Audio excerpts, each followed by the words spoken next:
Tapi apakah parasetamol itu betul sebagai penyebab gangguan ginjal akut?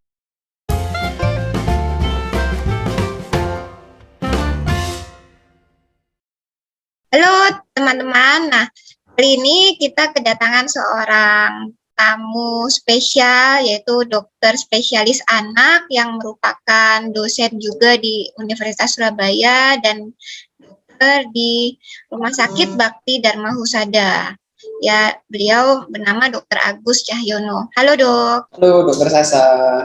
Ya, kali ini kita ingin bahas tentang kasus ini ya dok ya, lagi rame nih tentang gagal ginjal pada anak-anak nih. Nah, itu sebenarnya gimana ya dok ya? Katanya kan dari obat ya dok ya, obat batuk dan obat demam itu ya, sirup ya dok. Nah, gimana menurut dokter ya? Ya, oke, terima kasih dokter Sasa.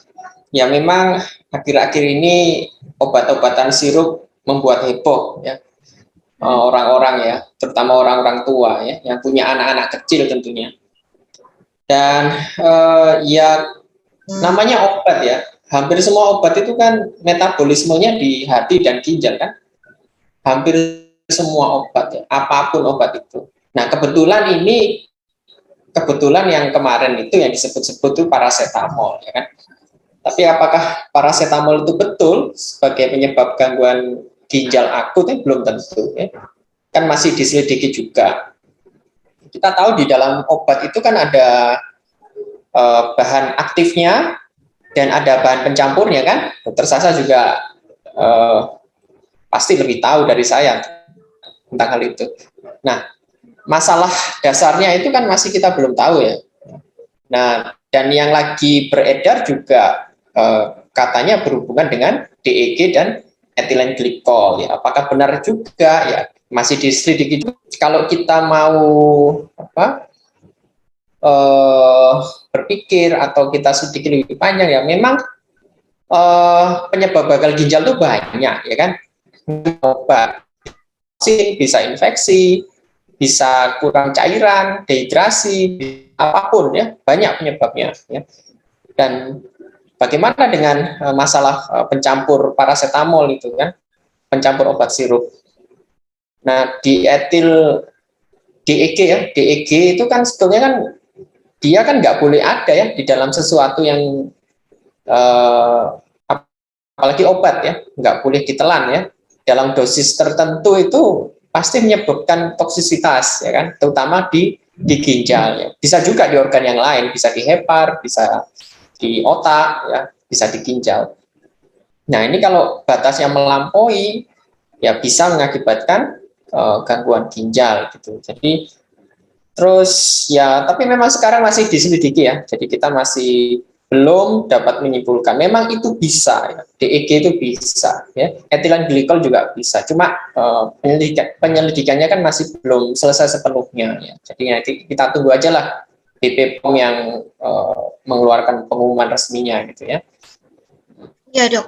Nah tapi untuk ibu-ibu gimana nih dok? Untuk ibu-ibu itu apa yang harus diwaspadai dalam rangka ini kan masih belum jelas, bisa juga karena infeksi berarti ya dok ya, atau bisa juga karena sebab yang lain. Nah apa yang harus diwaspadai oleh para orang tua, gejala-gejalanya itu loh dok, gejala-gejala gagal ginjal akut ini tuh mengarahnya bagaimana ya dok? Nah sayangnya gejala gangguan ginjal itu hampir sama dengan penyakit yang lain kan. Gejala awalnya itu bisa pusing, mual, muntah kan. Orang panas kena DB juga pusing, mual, muntah ya kan. Orang sakit mah juga pusing, mual, muntah. Jadi gejalanya nggak spesifik masalahnya. Jadi bagi ibu-ibu yang perlu diperhatikan adalah jangan memberi obat yang sembarangan pada anak ya. Jadi jangan beli di warung, pokoknya anak saya sembuh ya. Jangan. Terus menjaga hidup bersih dan sehat ya. Biasakan cuci tangan sebelum memasukkan sesuatu ke dalam mulut anak. Anaknya juga diajari cuci tangan dulu juga ya sebelum memasukkan sesuatu ke dalam mulut anak. Itu yang paling penting ya. Karena gejala gagal ginjal itu tidak spesifik ya. Gejalanya sama dengan penyakit yang lain, yaitu mual, muntah, ya, pusing, itu kan hampir sama dengan penyakit yang lain. Ya.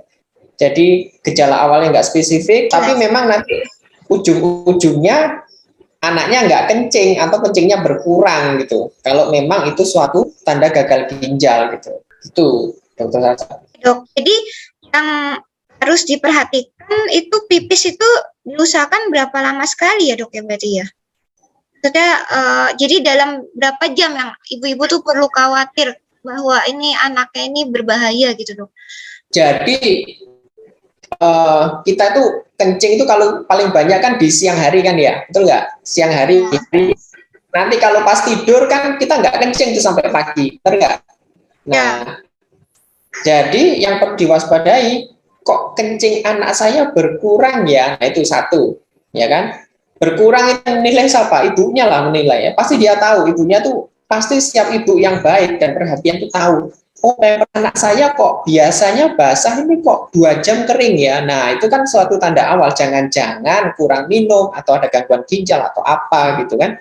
Harus segera waspada. Kalau mau hitung-hitungan yang spesifik ya, anak itu paling tidak kalau kencing dalam hitungan jam ya, itu paling tidak 1 cc per kilo per jam. Jadi kalau anaknya 20 kilo, 1 jam minimal dia menghasilkan kencing 20 cc per jam minimal gitu. Jadi hitung-hitungannya yang pas seperti itu. Cuma kalau hitung-hitungan secara apa ya, secara kasar atau garis besar biasanya ibunya tahu kok. Kering ya, sudah berapa jam biasanya basah ini 2 jam ini kok masih kering. Nah, itu pasti ibunya tahu deh. Itu dokter Sasa. Berarti untuk mama-mama nggak perlu terlalu khawatir ya dok ya tentang masalah yang obat yang baru beredar ini, dan juga kita tunggu kabar selanjutnya yang tadi ya dok ya, pesan-pesan dari dokter untuk cuci tangan dan juga tidak sembarangan menggunakan obat gitu ya dok ya, terus harus ke ahlinya gitu ya. Ya ada lagi dok mungkin pesan terakhir tambahan buat para pemirsa ini?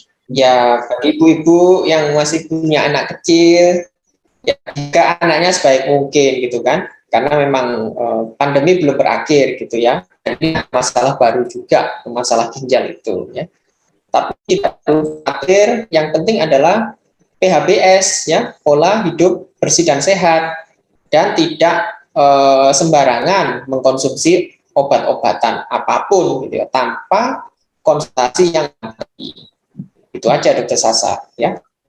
Oke dokter, terima kasih banyak untuk waktunya di siang hari ini.